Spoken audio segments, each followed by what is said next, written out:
রাত বাজে 11:15। আমার আধার তুমি একটু খাও। তারপরে গেছি তেঁতুলজোড়া, ওখানে প্রোগ্রাম ছিল।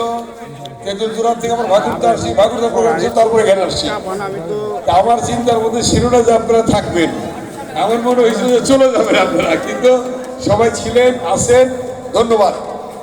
আমরা যেটা বলি সেটা করি, বলো ঠিক কিনা?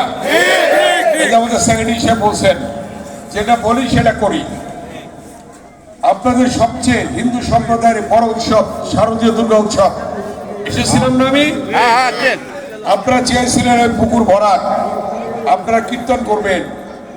আমি কি বলেছিলাম? কীর্তন আগে মাটি ভরাট হবে বলছিলাম। ভরাট হয়েছে? হয়েছে কিনা বলেন? এই তুমি সরো, সরে যাও। ভরাট হয়েছে? যার কথা দিয়েছি কথা ঠিক রাখছি। এখন বললাম একটা কল লাগবো, পানির কল। পানির কল সামনে আসবে, সাবমার্সিবল আসলে একটা সাবমার্সিবল পানি দিলে অনেক জায়গায় আপনারা দিতে পারবেন, ঠিক আছে? এমনি নর্মাল টিউবওয়েল দেবো না। নর্মাল টিউবওয়েল নেবেন?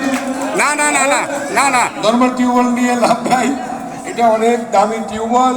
আপনার সাবমার্সিবল দিয়ে দিব, আমরা দিয়ে দিব। সামনে ইলেকশনের আগেও পারি, পরেও পারি, 1.5 মাস আছে ইলেকশনে।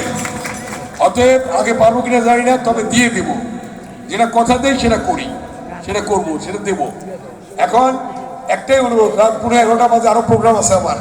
আমার একটা কীর্তন শুনতে ইচ্ছা করছিল, কিন্তু শুনতে পারবো না, আরো প্রোগ্রাম আছে। আপনারা করেন, সুন্দর থাকেন, ভালো থাকেন, নিশ্চিন্তে থাকেন।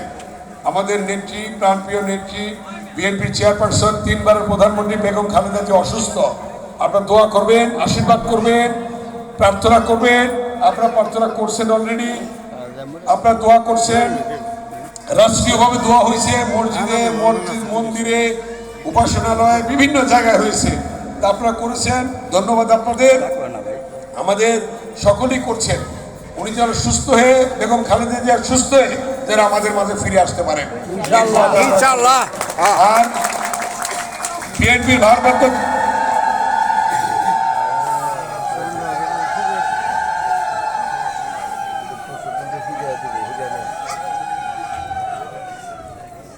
ভারপ্রাপ্ত চেয়ারম্যান জনাব তারেক রহমান বলেছিলেন, ঘোষণা দিয়েছিলেন শারদীয় দুর্গা উৎসবের আগে, দুর্গা পূজার আগে। কি বলছিলেন?